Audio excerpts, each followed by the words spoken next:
todos e todas.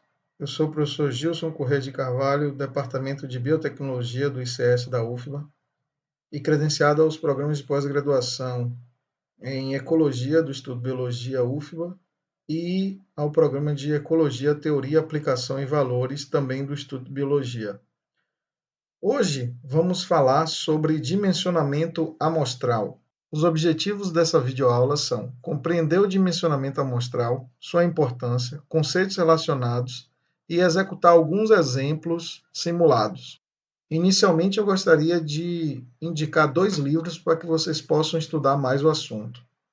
São eles o Biostatistical Analysis, do Gerald Zarr, e o Bioestatística Teórica e Computacional, do Hector Gustavo Arango. Para começar, vamos avaliar uma definição do que seria dimensionamento amostral. Então, o Arango, em 2009, define dimensionamento amostral da seguinte forma: dimensionamento amostral trata da determinação do tamanho mínimo necessário da amostra a ser utilizada em um experimento ou um estudo correlacional para que este apresente validade científica. É importante enfatizar aqui esse conceito de validade científica. Validade científica pode estar relacionada, por exemplo, ao tamanho de um intervalo de confiança ou ao tamanho dos erros experimentais, seja erro tipo 1 ou erro tipo 2. Existem muitas formas de se realizar dimensionamento amostral. Para direcionar essa escolha metodológica, uma questão que é muito importante é ter muito claro qual a sua questão de pesquisa e qual o seu objetivo a partir dessa questão de pesquisa. Apesar de existir uma diversidade enorme de questões de pesquisa, os objetivos que você pode ter com relação a essa questão de pesquisa e o uso da estatística para respondê-la, a gente pode agrupar em 2 grupos. Por vezes, você está tentando realizar estimativas de parâmetros associados a uma ou mais variáveis de interesse, como, por exemplo, quando você quer estimar a média de uma população, de uma variável relacionada a uma variável de interesse, ou quando você quer estimar a prevalência de uma doença associada a uma população. Por vezes, você também está querendo, a sua questão de pesquisa pode lhe conduzir a tentar avaliar se existe relação entre 2 ou mais variáveis de interesse. E para fazer isso, você pode lançar mão de um modelo estatístico que relacione essas variáveis e você pode tentar querer estimar os parâmetros relacionados a esse modelo. Como, por exemplo, quando você está fazendo uma regressão linear e você quer avaliar a intensidade da relação entre a sua variável independente e sua variável dependente. Então, nesse caso de avaliar se existe relação entre 2 ou mais variáveis, podem existir 2 possibilidades ou mais. Isso aqui é só uma tentativa de simplificar a quantidade de modelos existentes. Podem existir questões que conduzam para avaliar a relação entre 2 ou mais variáveis, onde a sua variável independente é qualitativa. E podem também existir situações onde você quer avaliar a relação entre variáveis, mas a sua variável independente é quantitativa, como, por exemplo, numa regressão linear. Então, para realizar o dimensionamento amostral, quando o nosso objetivo é realizar a estimativa de parâmetros associados a uma ou mais variáveis, primeiro a gente precisa discutir um pouco o conceito de intervalo de confiança. Então, aqui a gente tem a fórmula do intervalo de confiança para a média amostral, que ele é igual a média amostral estimada, mais ou menos Z, que deriva da curva normal, né, a depender do intervalo de confiança de 95% ou 99% de confiança. Também você pode usar outro outro grau de confiança, mas os mais utilizados são 95% ou 99%, o que conduziria para 1,96 de valor associado à curva normal, ou 2,58 se você quiser calcular um intervalo de confiança 99% de confiança. E que multiplica o erro padrão da média, que é o S de x, que tem fórmula desvio padrão estimado sobre raiz de n. É possível calcular um intervalo de confiança utilizando a curva normal, Z, a curva normal reduzida, representada aqui como Z, ou a distribuição T de student, representada aqui por esse T. Então, você teria T vezes o erro padrão, S sobre raiz de n, ou Z vezes o erro padrão, S sobre raiz de n. Normalmente se utiliza a curva normal reduzida se você tiver uma amostra grande, né? Sei, por exemplo, n maior que 30. Para n's menores que 30, normalmente se utiliza a distribuição T de student, né? 30 como um valor aí de referência. Então, caso você tiver um n pequeno, por exemplo, n menor que 30, você vai substituir esse z aqui na fórmula do intervalo de confiança por t da distribuição T de student, que pode ser consultado na tabela ou então em programas estatísticos. E a ideia do cálculo amostral associado a quando você tem um interesse em estimar uma média ou fazer uma outra estimativa qualquer, está associado a tentar calcular um intervalo de confiança em função de n, né? Ou seja, melhor dizendo, tentar calcular o n aqui do erro padrão necessário para você ter um intervalo de confiança de um tamanho desejado. Ou seja, essa equação do intervalo de confiança é utilizada para se calcular o tamanho amostral necessário para um determinado intervalo de confiança desejado. Então, vamos ver numa tabela que consta do livro do Hector Arango, que basicamente é que uma forma de estimar o tamanho amostral de um estudo está associada a executar essa fórmula do intervalo de confiança para calcular o tamanho amostral necessário. Então, pessoal, essa tabela ela consta do livro do Hector Arango, que eu comentei e mostrei para vocês no início dessa videoaula, e ela resume várias equações que podem ser usadas para o cálculo do tamanho amostral em diferentes situações. Nesse caso aqui, para estudos observacionais, onde se está querendo estimar uma estatística a partir de um intervalo de confiança. Então, é possível, nesse caso aqui, fazer uma estimativa ou para uma média ou para proporções, em diferentes situações que o Arango coloca aqui como condições, né? Onde você pode estar interessado em uma população considerada finita ou infinita. Normalmente, os estatísticos consideram populações com mais de 100 mil indivíduos como populações infinitas.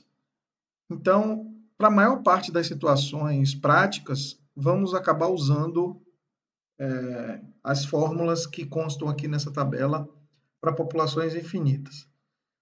Outra questão que você precisa avaliar é se você vai considerar o erro relativo ou absoluto, ou seja, o erro que você admite no seu estudo, se você vai considerar isso numa escala absoluta, ou seja, na escala da sua variável de interesse, ou relativo, ou seja, numa escala percentual em relação à média da variável. Isso vai ficar mais claro quando abordarmos um exemplo mais à frente. Então, perceba que dentro dessa situação, vamos iniciar avaliando a questão do cálculo amostral para uma estimativa média com erro absoluto para uma população infinita, que é a primeira linha nessa tabela de fórmulas. Perceba que a fórmula para o cálculo do tamanho amostral, ela é exatamente a fórmula do intervalo de confiança resolvida para se obter o tamanho amostral n, considerando a estatística z da curva normal reduzida, o desvio padrão da população elevado ao quadrado, que seria a variância, sobre o semi-intervalo de confiança, ou seja, o intervalo de confiança dividido por 2. Ou seja, a partir disso a gente percebe que o cálculo amostral, em verdade, está sendo feito baseado na equação do intervalo de confiança, agora sendo resolvida para se obter o tamanho amostral necessário para um erro admitido. Então, vamos considerar um exemplo onde nós quiséssemos calcular o tamanho amostral necessário para um estudo que objetivasse estimar o diâmetro abdominal médio de uma população, considerando que essa população fosse definida como infinita. Alguns estatísticos vão considerar populações maiores que 100 mil indivíduos, uma população que não é possível realizar uma contagem desses indivíduos, porque é uma população muito grande, ou também é possível estimar o que é chamado de fator de correção, quando você divide o tamanho amostral sobre o tamanho populacional. Mas vamos considerar então que a gente quisesse calcular um tamanho amostral para essa estimativa. Como vamos considerar que a gente baseasse esse cálculo num intervalo de confiança com 95%, né, um intervalo de confiança 95%, o que gera um valor de Z na curva normal reduzida de 1,96. Vamos considerar também que o erro máximo admitido ele fosse considerado de 6 centímetros, ou seja, veja que isso é um caso de erro absoluto. Estamos considerando 6 centímetros como o erro máximo e essa medição está em centímetros, que é a escala de medição do diâmetro abdominal. Vamos considerar também que a variabilidade, ou seja, o desvio padrão populacional, fosse estimado, e aqui é uma ressalva importante, né? Para a gente fazer cálculo amostral, a gente precisa ter todas essas informações, inclusive uma estimativa da variabilidade populacional. Vamos considerar que o desvio padrão populacional é 19,43 centímetros. Então, feito isso e executando essa fórmula, a gente iria colocar que o n vai ser igual a 1,96, que deriva lá da curva normal, com 95% de confiança, ao quadrado, vezes o desvio padrão estimado da população, 19,43 ao quadrado, dividido por 6, que é o intervalo de confiança, o semi-intervalo de confiança, né? O intervalo de confiança dividido por 2, que aqui está medido em centímetros também, porque é uma escala, um erro absoluto. ao quadrado. Feito esses cálculos, teríamos 40,29, o que, quando a gente executa cálculo amostral, a gente sempre aproxima para cima, para mais, né? Então, teríamos que são necessários 41 indivíduos para que se possa ser efetuada uma estimativa do valor do diâmetro abdominal médio populacional dessa população aí hipotética, com 95% de confiança de que o erro não ultrapasse 6 centímetros para mais ou para menos, considerando um desvio estimado de 19,43 centímetros. Então, dessa forma, a gente chegaria numa estimativa de 41 indivíduos para o nosso tamanho populacional, o nosso estudo. Vamos considerar agora o mesmo exemplo anterior de estimar a média do tamanho abdominal, mas vamos considerar agora que a gente vai usar erro relativo.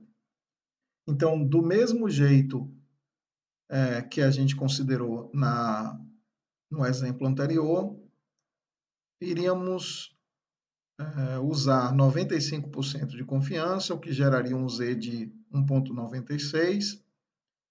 O desvio padrão da população, vamos considerar o mesmo, né, 19,43. Agora, o D, que é o nosso erro máximo admitido, não vamos mais usar 6 centímetros, porque a escala que a gente vai usar não é mais a escala de centímetros, que é a escala associada ao tamanho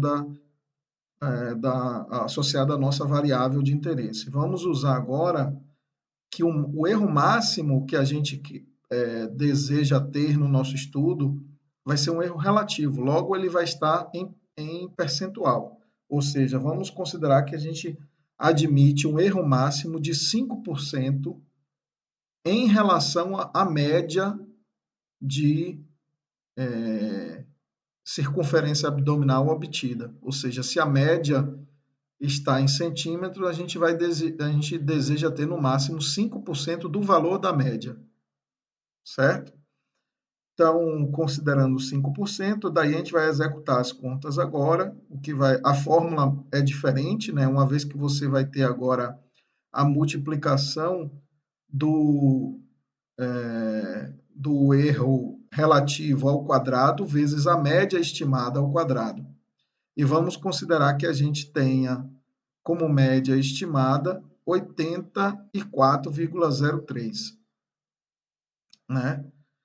Então, é importante ressaltar que para fazer esses cálculos de tamanho amostral, a gente precisa ter valores de variabilidade, né? No caso, o desvio padrão, e nesse caso aqui de erro relativo, vamos precisar ter também o valor médio esperado para a população. Isso normalmente é feito a partir de um estudo piloto ou de bibliografia, que você possa obter estimativas de média e desvio o mais próximo possível da população que você tem interesse. Então, ficaria 1,96 ao quadrado vezes 19,43 ao quadrado, dividido por 0,05, os nossos 5%, né, ao quadrado, vezes 84,03 ao quadrado, o que daria 82,16 e a gente aproximaria para 83. Então, nosso N seria de 83 e a gente poderia interpretar que são necessários 83 indivíduos para que se possa efetuar uma estimativa do valor do diâmetro abdominal médio dessa população infinita suposta, com 95% de confiança de que o erro não ultrapasse 5% para mais ou para menos, considerando o desvio estimado de 19,43 e média de 84,03.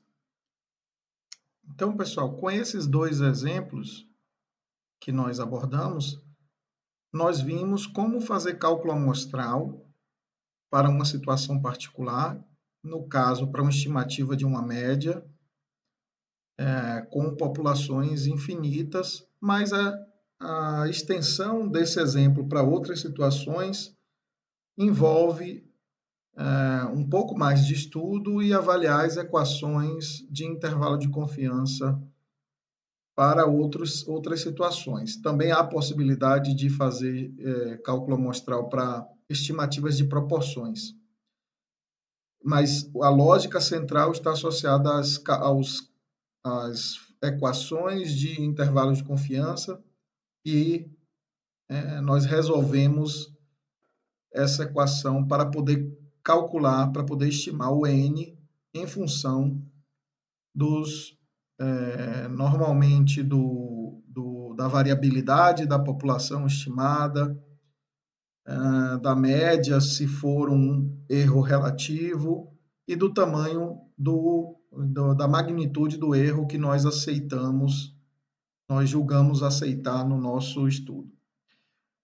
Outra situação é a situação em que envolve avaliar se existe relação entre duas ou mais variáveis de interesse, como eu comentei no início dessa videoaula, e vamos tomar como exemplo a situação em que a variável independente ela é qualitativa.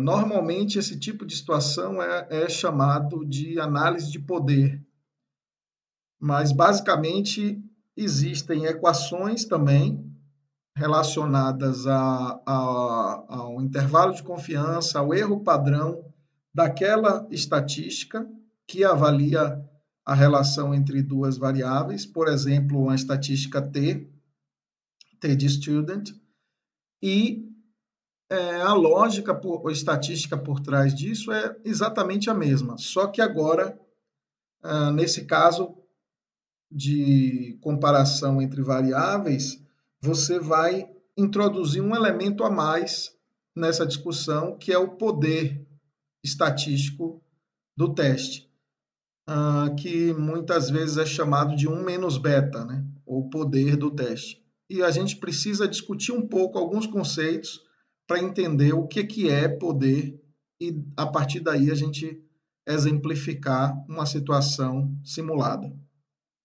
Para realizar o dimensionamento amostral, no caso onde queremos avaliar a relação entre variáveis, nós primeiro vamos escolher qual a estatística que queremos usar, e essa estatística vai depender do modelo estatístico que vamos escolher para o caso, o modelo estatístico adequado ao caso. E quando fazemos testes de hipótese sobre parâmetros, novos conceitos surgem, né? Como os conceitos de erro tipo 1, erro tipo 2 e o poder do teste. Então, vamos compreender o que são esses erros e o que é poder de um teste. Para compreendermos isso, nós podemos analisar o que é chamado de matriz de confusão. Nessa matriz de confusão, nós temos nas colunas o status de veracidade da hipótese. Então, a hipótese ela pode ser ou verdadeira ou falsa. E nas linhas, nós temos o que um teste estatístico está indicando com relação ao status de veracidade da hipótese, ou seja, se a gente deve aceitar H0, ou seja, se a gente deve considerar que a hipótese é verdadeira ou se a gente deve considerar que a hipótese é falsa. Portanto, podem existir 4 cenários distintos, onde 2 deles são erros, né? O teste errou. Esse erro pode, um erro possível pode ser rejeitar H0, quando H0 de fato é verdadeira, e é chamado de erro tipo 1, e a probabilidade de cometê-lo é chamado de alfa. Mas a gente também pode aceitar, o teste também pode nos indicar que a gente deve aceitar H0 quando H0 de fato é falsa, e isso é chamado de erro tipo 2, e a probabilidade de cometê-lo é chamado de beta. O erro tipo 1 também é chamado de falso positivo, e o erro do tipo 2 também é chamado de falso negativo, né? Existem 2 outros cenários onde o teste poderia acertar o resultado, né? Então, quando o teste indica que a gente deve aceitar H0 e H0 de fato é verdadeira, isso é uma conclusão correta, ou quando o teste indica que a gente deve rejeitar H0 e H0 de fato é falsa, né? E isso é o que é chamado de 1 menos beta, ou seja, poder. Então, o poder do teste seria a capacidade que o teste tem de rejeitar H0, ou seja, de detectar uma diferença, de detectar uma relação entre as variáveis que de fato seja verdadeira, né? Ou seja, nós desejamos que o poder dos testes seja alto, né? Isso é um desejo, um objetivo que se tem, que o poder dos nossos testes seja alto, ou seja, que a gente tenha a capacidade de detectar uma relação entre as variáveis quando ela de fato exista. Então, pessoal, avançando aqui, a gente tem uma outra tabela do livro do Arango que traz várias fórmulas para se calcular o tamanho amostral a partir de uma análise de poder. Nesse caso, vamos usar como exemplo um teste T para comparação de duas médias experimentais unilateral. Veja que, nesse caso, a fórmula é o N vai ser igual às variâncias populacionais dos dois grupos, né, sendo comparados, vezes o valor estipulado para o alfa, a partir da curva normal, o valor definido para o beta, então você vai ter que definir alfa e beta e estimar os desvios dos dois grupos sendo comparados e as duas médias ao quadrado, né, dividido pela diferença entre a média dos dois grupos ao quadrado. Claro que para fazer esse cálculo a priori, você vai precisar ter a estimativa das variâncias dos dois grupos, a estimativa das médias dos dois grupos e definir o alfa e o beta desejados para o exemplo. Então, vamos pegar um exemplo concreto para a gente ver como é que ficam os cálculos. Então, pessoal, considerando um teste T unilateral, né? Então, vamos imaginar aqui um estudo para saber se o diâmetro abdominal médio de homens é maior do que o de mulheres, em uma população infinita amostrada aleatoriamente. Então, nesse caso, a gente teria duas variáveis, né? Sendo que a variável sexo biológico, né? Ela é a variável independente, ela seria a variável independente, e ela é qualitativa, binária, né, nominal, e a variável dependente seria o diâmetro abdominal, que seria uma variável quantitativa contínua. Então, nesse delineamento, a gente poderia utilizar um teste T, e como a gente quer avaliar uma hipótese que envolve se um grupo tem uma média maior do que a outro, a gente poderia usar um teste T unilateral, né? Ou chamado também unicaudal, né? Ou monocaudal. Então, vamos ver como ficaria esse caso. A gente vai usar essa fórmula aqui, que é N é igual à variância do primeiro grupo ao quadrado, mais a variância do segundo grupo ao quadrado, vezes o Z alfa dividido por 2, porque aqui é um caso unilateral, né? Se fosse um caso bilateral, a gente teria o Z alfa, sem dividir ele por 2, mais o Z 1 menos beta, que aqui é o Z do poder, né? Do teste. Então, ao quadrado, né? E a média 2 menos a média 1 ao quadrado. Então, ficaria o seguinte, vamos imaginar uma situação onde a diferença entre as médias estimadas seja de 5 centímetros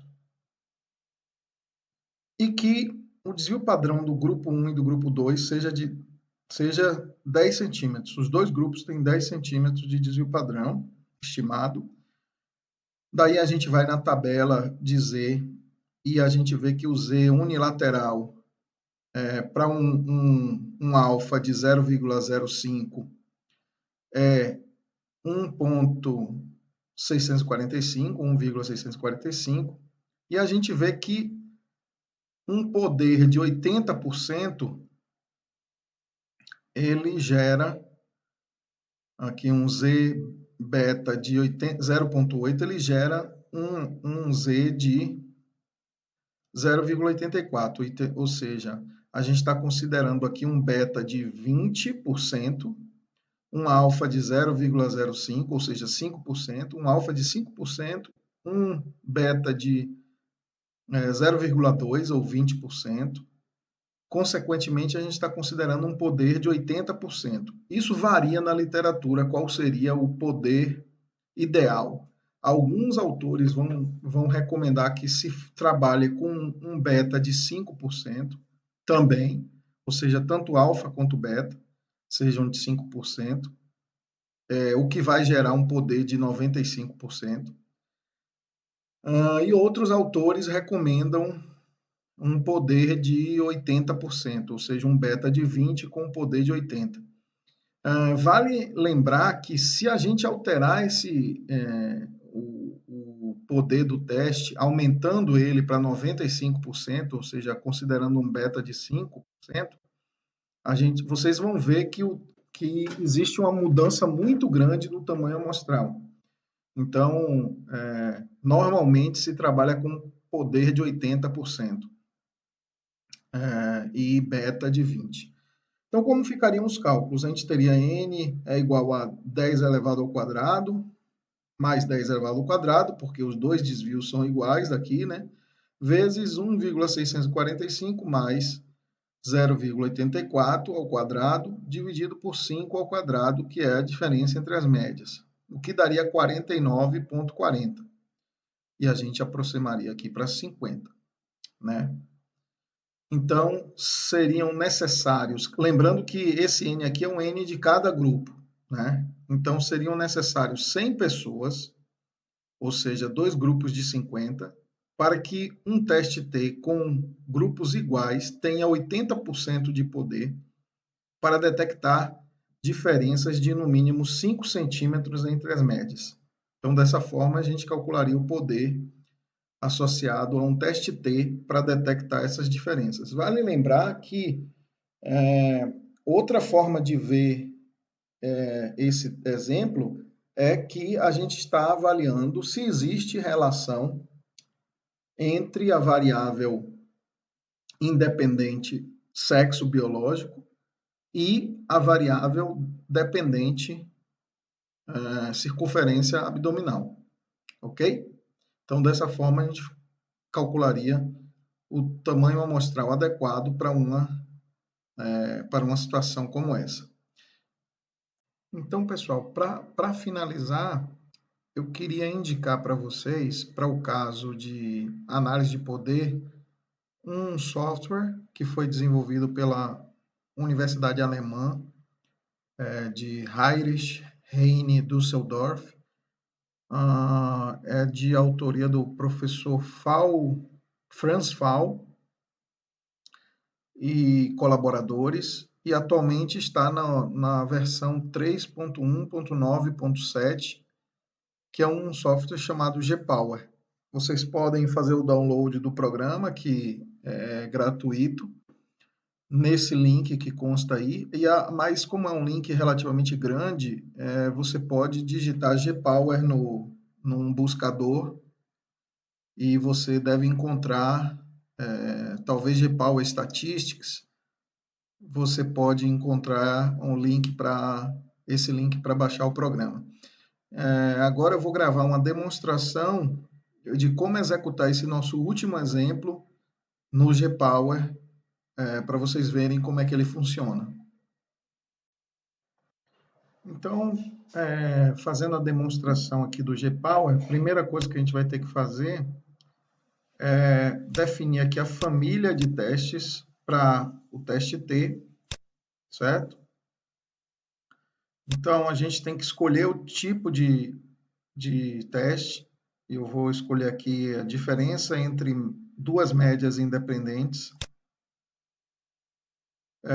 E aqui a gente tem algumas opções de tipos de análise de poder. A gente pode escolher uma pós-hoc, que seria calcular o poder de um teste, um poder que você alcançou num teste, dado o alfa, o tamanho da amostra e o tamanho de efeito. Mas normalmente a gente vai fazer um teste antes de executar, a gente vai fazer uma análise de poder antes de executar um teste. Então, vamos escolher aqui a opção a priori, onde a gente quer calcular o tamanho amostral,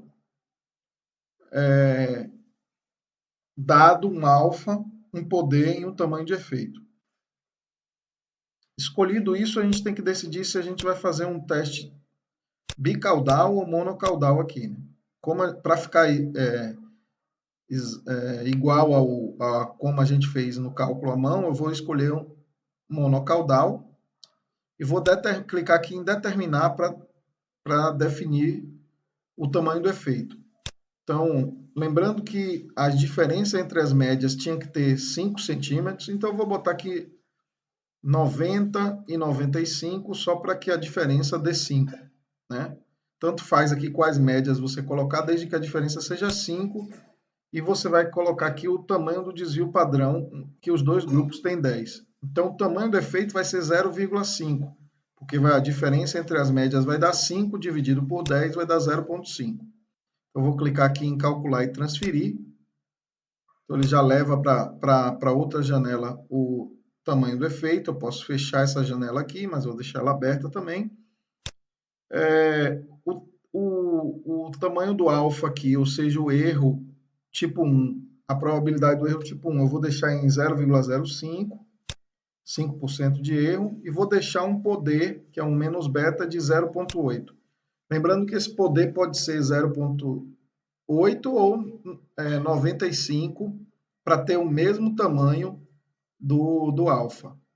E a taxa de alocação aqui, N2 sobre N, ela vai ser igual a 1 quando os dois grupos tiverem o mesmo tamanho. Então, vou clicar aqui em calcular, e daí veja, ele cria aqui um gráfico com a distribuição nula, a distribuição com um parâmetro de não centralidade aqui para onde ficaria a média dessa outra distribuição. Tenho também os tamanhos dos grupos indicados. Lembrando que a gente calculou lá 50 indivíduos em cada grupo, e aqui a gente tem 51, né? Ele aproximou para mais, o que dá 102 indivíduos no total. Eu posso também clicar aqui em XY Graph para poder criar um gráfico com isso, né? Calcular aqui Draw Plot. Aí ele vai me dizer que para um poder de 80, de 0,8 de 80%, eu vou ter aproximadamente 100 indivíduos necessários, né? Com todas aquelas definições que a gente definiu ali. Então, esse programa ele tem vários delineamentos possíveis. Se você clicar aqui na família de testes, ele tem testes exatos, teste F, teste T, Q quadrado e teste Z. Então, é um programa bem robusto e com um escopo bem amplo para executar análise de poder. Para situações não paramétricas, de testes não paramétricos, é mais difícil de você encontrar possibilidades aqui no GPower. O GPower não tem muitos testes não paramétricos para que você possa executar o cálculo de poder. No caso de cálculo de poder de testes não paramétricos, daí seria necessário fazer por simulações, né? Mas aí isso é um assunto para uma outra aula.